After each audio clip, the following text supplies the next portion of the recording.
My sister-in-law invited me on a girls' trip with her daughter, but I exposed she was secretly fleeing her husband, and what happened next left everyone shocked.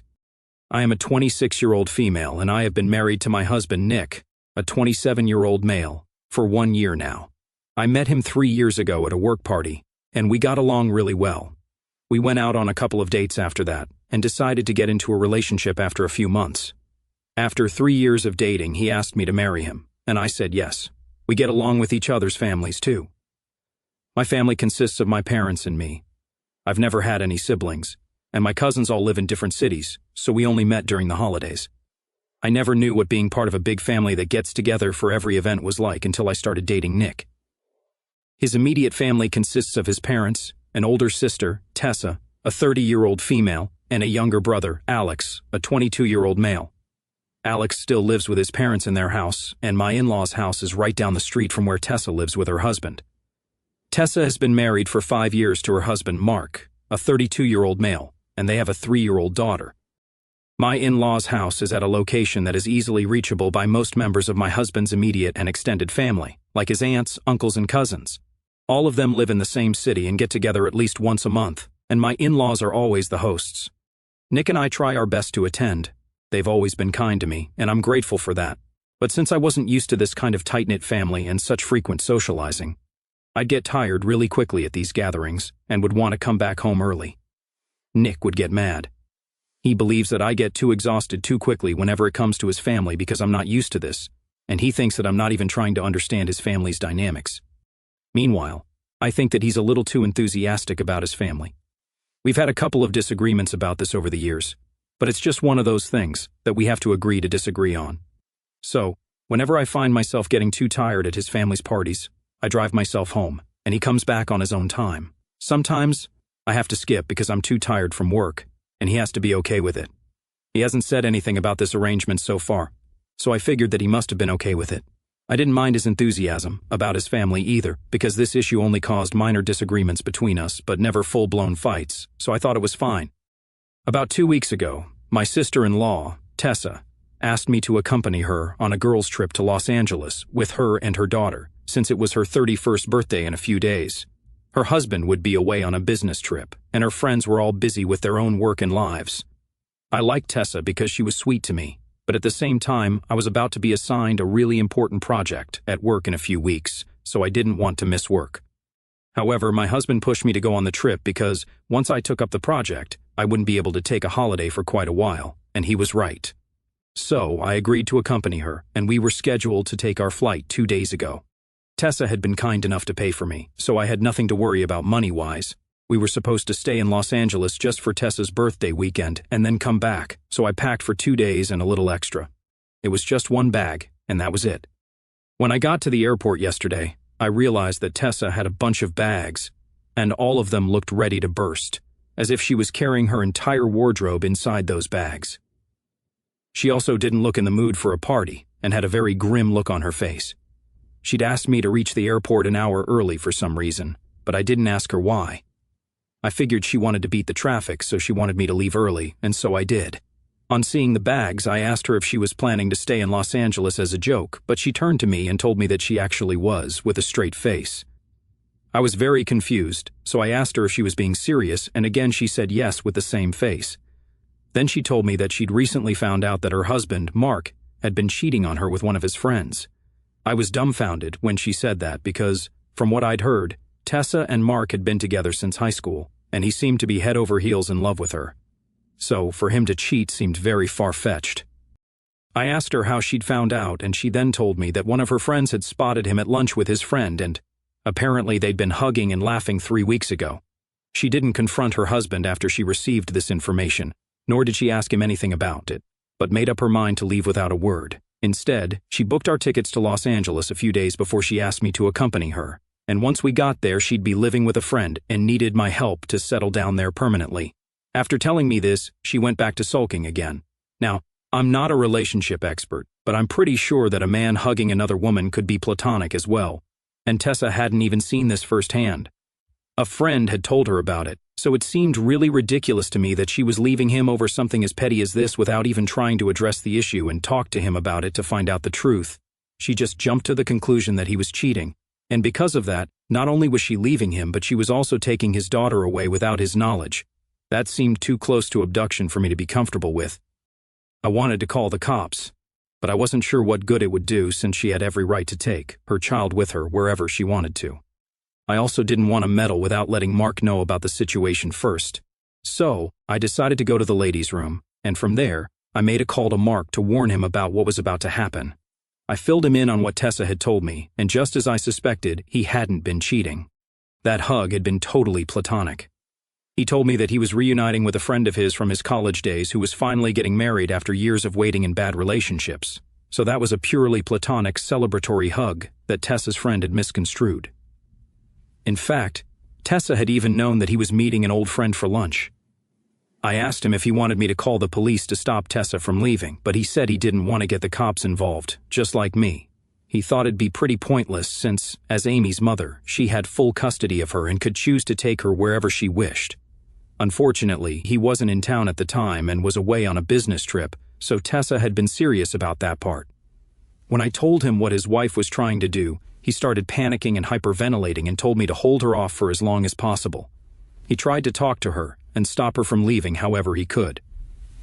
I told him that I'd try my best and then went back out. Once I came back out and found Tessa, I was shocked to find Nick standing beside her as well. I'll admit I'd totally forgotten to contact Nick in crisis mode because at the time, it felt more important to warn Mark instead. I made my way toward them, and I deduced that Nick must have been in on Tessa's plan and was going to accompany us as well because otherwise he wouldn't have pushed so hard for me to join Tessa on the trip. He even said, "Surprise," when I saw him, but I was still struggling to keep a smile on my face given the circumstances. Within a few minutes, Tessa's phone started ringing, and at first, she declined the calls. I knew for a fact that it was Mark calling, but said nothing because I was panicking too. She finally answered the call the fourth or fifth time and spoke to Mark. They ended up getting into a fight once Mark confronted her, and Tessa was loud enough to attract a lot of weird looks. But I, for one, was glad that Mark was addressing the situation and kept praying that she'd choose to go back home instead. I couldn't hear Mark's side of the conversation, but judging by Tessa's replies, I assumed that he must have threatened to take her to court and tried to scare her into dropping the plan, which is what she did eventually. Nick and I had been silent for the entire duration of the call, but as soon as Tessa hung up, she turned on me and started screaming at me about how I was a snitch and said that she'd never trusted me anyway. She accused me of ruining her and her daughter's lives by forcing her to stay with a cheater and called me a bunch of names. I didn't want to argue with her, so I ignored her and tried to leave but was stopped by Nick, who looked really annoyed and asked me what I'd done. By then, Tessa was sitting and crying while people continued to stare at her. I told Nick the truth about what I'd done, and even added that it was the right thing to do since Mark wasn't even cheating on her, and she had no right to take Amy away from him without proof. Nick was furious that I decided to meddle and, just like his sister, reiterated that it had been a mistake to trust me in the first place. He said that the only reason he even included me was because he hadn't been certain if he'd be able to accompany Tessa or not since he was meeting with an important client today and couldn't afford to miss it. So, he believed that I'd help Tessa instead, but I just ruined any chance of her escape by informing Mark. I was really hurt that even he couldn't see where I was coming from and tried to defend Mark, but he refused to see my point. Instead, he told me that it was his fault to even expect me to understand any of this since I'd never had a family where loyalty meant something, and that was the reason I didn't even want to be a part of his family wholeheartedly, referring to the fact that I wouldn't attend his family's frequent gatherings. That was offensive because obviously I'd be loyal to my family, but I couldn't just sit back and let something awful happen to somebody whom I knew for a fact was innocent. I wasn't going to stand for something that was just unethical and wrong on every conceivable level. But he brought up how I barely ever attended his family's parties, never made an effort to get along with them, and was always too caught up in my own life to care about someone else. He accused me of being self-centered in our marriage, and now that selfishness had ruined his sister's chance to get away from a cheater. At that point, I blew up at him and told him that he and his sister never should have involved me in any of this if they really believed that I was that selfish and untrustworthy. If he didn't want me to meddle in this, then maybe he shouldn't have told me to accompany Tessa in the first place. I then told him to take a hike and stormed out of the airport, took the first cab I found, and headed straight to my parents' place. I've been here since then, and haven't heard from Nick or Tessa, or even Mark for that matter. After I got here, I told my parents what had happened, and they've tried their best to comfort me, but I still just feel so lost and upset. I don't understand what to feel right now. Am I the asshole for meddling with Tessa's plan to take her daughter away and preventing that by informing Mark about it? First of all, thank you so much for being so nice to me and reassuring me that I wasn't the villain here and that I was just looking out for someone who, just like me, was totally innocent but was going to be punished for it. It's been close to a week since I left my husband at the airport, and he hasn't tried to contact me since then, but Mark has. 2 days after the incident, he called me and thanked me for informing him in the nick of time and standing up for what was right. He also told me that he'd taken the next available flight back home an hour or two after I told him what was going on, and he hadn't been able to thank me properly since he was busy confronting his wife on the first day, and then, on the second day, he was moving out of the house. Apparently, Tessa had always been really jealous of this friend of his, but had never told him about it. She'd moved out of the country after they graduated from college, but when Mark mentioned to Tessa that he was going to meet this woman for lunch, she pretended to be okay with it but also told a friend of hers to follow Mark to keep an eye on him. So, the friend who happened to witness the hug was there by design, and it wasn't just an unfortunate coincidence. They'd had a huge fight over this, and Mark had decided to file for divorce and full custody of Amy because Tessa's behavior had been nothing short of psychotic, to say the least. I'm glad he's taking that step, and it has encouraged me to do the same as well. Nick hasn't reached out to me to apologize or even talk about things. It's been a week now, so I don't think that this marriage can be saved anymore either. I feel bad about how things have turned out, but at least I know now that I was not the bad guy here. They're the ones who act like their family is a cult or something. Family loyalty is for when you tell harmless little white lies and make your family feel better about themselves and being their source of courage when they need to do something difficult but good, covering up for your sister and helping her make a run for it just because she suspects her husband has cheated because he hugged a friend in a happy moment, no less. And taking away someone's daughter from them isn't included in my definition of family loyalty. At least, if Nick and his sister want to play the victim here, then they're welcome to, but I'm not going to entertain this act at all. I've already told my parents about my decision to file for divorce, and they seem content. I've decided to leave. They told me that they were proud of me and were actually looking for the right time to suggest a divorce themselves. I wish I could tell Nick that this is what a healthy family looks like, not whatever organized cult they have going on for themselves right now, where they only care about their own blood with little to no concern about ethics, morals, or other people in their lives. So, I spoke to a friend of my dad's who's a divorce lawyer a few days back, and told him about my situation, and that I wanted to file for divorce. He drew up the papers in about 3 days, and today, I finally did it. It's been a little over a week since the airport incident, and Nick still hasn't spoken to me. Honestly, now I really wish that he doesn't speak to me ever again. I have nothing to say to him, and I can't imagine that he'll have anything to say that will make our marriage salvageable. He's made his choice, and so have I. The only regret I have is that I didn't make this choice any sooner, but better late than never, right? I'm still living with my parents, but I've also started looking for apartments near my workplace, which happens to be far, far away from my old house. I can't claim that house in the divorce since it was a wedding gift from my in-laws, but it's fine. He can have it. Neither do I want the house back, nor do I want my husband back. I'm better off without both. So, big day today because Nick was served. I didn't think that he would care because, like I said, he didn't make the effort to speak to me and resolve things after our big fight at the airport. But apparently, he does care and wants to mend our relationship. It's just that he cares for all the wrong reasons, and I genuinely don't know how I didn't ever see this side of him before. He called me up today and demanded an explanation. I told him point blank that he hadn't thought that it was important to speak to me after the fight and apologized to make things right, so now I didn't think it was important for me to stay with him anymore, and I wanted to get out of this marriage. He told me that he'd been waiting for me to apologize, which was just ridiculous because I hadn't even done anything wrong.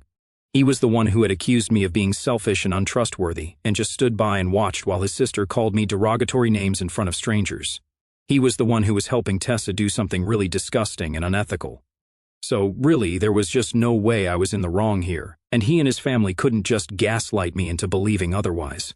I'd already spoken to normal people, and I knew the truth. It's been an exhausting few weeks, and as I sit here reflecting on the whirlwind of events, I feel compelled to share the chaotic saga of my ongoing divorce from Nick. The experience has been a roller coaster of emotions, oscillating between frustration, disbelief, and moments of unexpected humor. Allow me to recount the details as they unfolded and how I've been navigating this challenging chapter of my life. It all began with a phone call from Nick, one that I'll never forget for its sheer audacity. He had the gall to accuse me of being difficult, claiming that my decision to pursue a divorce was not only unreasonable, but also a betrayal of how families are supposed to function. His argument wasn't rooted in love, or a desire to rebuild what we once had. Instead, it was driven by the rigid expectations of his family, who viewed divorce as an unforgivable sin, a stain on their so-called values.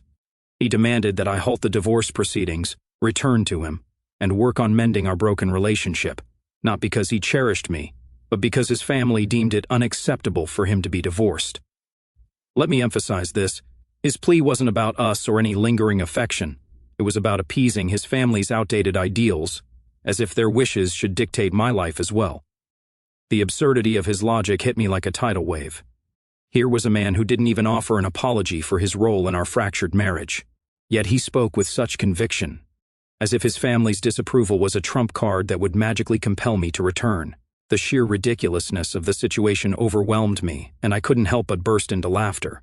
For a solid 3 minutes, I laughed uncontrollably on the phone, unable to contain my disbelief at his unwavering confidence in such a flawed argument. It was a moment of clarity, a reminder of why I had chosen to walk away. Reflecting on our years together, I marveled at my own resilience for enduring his controlling nature for so long. I thanked my lucky stars that we hadn't had children, as the thought of tying myself to him through a child was unimaginable. Nick's behavior only reinforced my resolve to move forward with the divorce. My laughter, however, didn't sit well with him. Apparently it struck a nerve, and in a fit of anger, he hurled a derogatory insult at me, the B word, before abruptly ending the call. His outburst didn't faze me. In fact, I found it oddly satisfying, a confirmation that I was making the right choice. My only hope was that his anger would translate into a swift response to the divorce petition, allowing me to close this chapter without further delay. I dreaded the possibility of him contesting the divorce, as that would prolong the ordeal, and all I wanted was to move on. Hours passed without a call or text from him, and I clung to the hope that he had finally given up. But knowing Nick, I remained cautiously optimistic, praying he would leave me alone for good. Amid the chaos, I found solace in catching up with my friend Mark, who was navigating his own divorce. A few days prior, we had a heartfelt conversation, and he shared that his divorce was progressing as expected. For those who've been following along, Mark is doing well, and his daughter Amy is currently staying with his parents, where she's being well cared for. Hearing about their stability provided a much-needed moment of lightness in my otherwise tumultuous world. Fast forward 2 weeks, and what felt like an eternity unfolded. After realizing that his initial pleas had failed to sway me, Nick resorted to more desperate measures. The day after our heated phone call, my phone became a battlefield, flooded with a barrage of texts from him.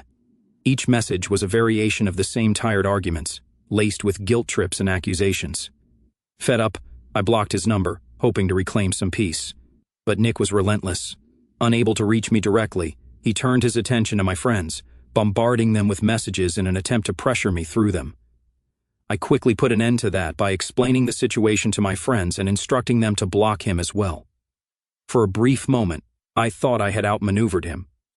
But Nick's persistence knew no bounds. About a week later, he escalated his harassment to a new low by targeting my parents. Using a different number, he called my mother and unleashed a tirade of insults, claiming she had failed as a parent and going so far as to say he wished she had never given birth to me. The cruelty of his words was staggering, but he didn't stop there. Within hours, he called my father, spewing similar venom and accusing them both of sabotaging our marriage, as if his own toxic behavior and his family's suffocating influence weren't enough to dismantle our relationship. He had the audacity to pin the blame on my parents. The attacks on my family were the final straw. I reached out to Nick, my voice steady but firm, and delivered an ultimatum. If he continued to harass me or my loved ones, I would not hesitate to involve the police. I hadn't pursued legal action earlier due to my hectic schedule and a desire to avoid the hassle, but I made it clear that my patience had limits. Our conversation erupted into a heated argument, with Nick deflecting responsibility and doubling down on his accusations. Despite the intensity, the confrontation seemed to have an effect. He ceased his harassment, and to my immense relief, he chose not to contest the divorce. This development was a significant victory, paving the way for a faster resolution and the promise of freedom from his influence. With the divorce proceedings underway, I've taken concrete steps to reclaim my life. I've settled into a new apartment, a space that feels like a fresh start. In a few days, I plan to return to our old home to collect my remaining belongings, particularly my clothes. Given Nick's unpredictable behavior, I'm not taking any chances. I'll be bringing a male friend along for safety. The thought of being fully rid of him in just a few months fills me with hope and determination. Looking back, I'm struck by the emotional toll of this experience, but also by my own strength in navigating it. Nick's actions, his refusal to accept responsibility, his reliance on his family's outdated values, and his willingness to stoop to harassment, paint a clear picture of why our marriage was unsustainable. Each interaction with him has only solidified my decision to walk away. The laughter that erupted during our initial phone call was more than just a reaction to his absurdity. It was a release, a moment of reclaiming my power in a situation that had long felt suffocating. As I move forward, I'm focusing on rebuilding my life, free from the weight of Nick's expectations and his family's judgment. The support of my friends and family has been a lifeline, reminding me that I'm not alone in this journey. Mark's updates about his own divorce and Amy's well-being serve as a reminder that life goes on, and there's light at the end of the tunnel. I'm grateful for the clarity this experience has brought, and I'm eager to embrace the future, one where I define my own values and live on my own terms.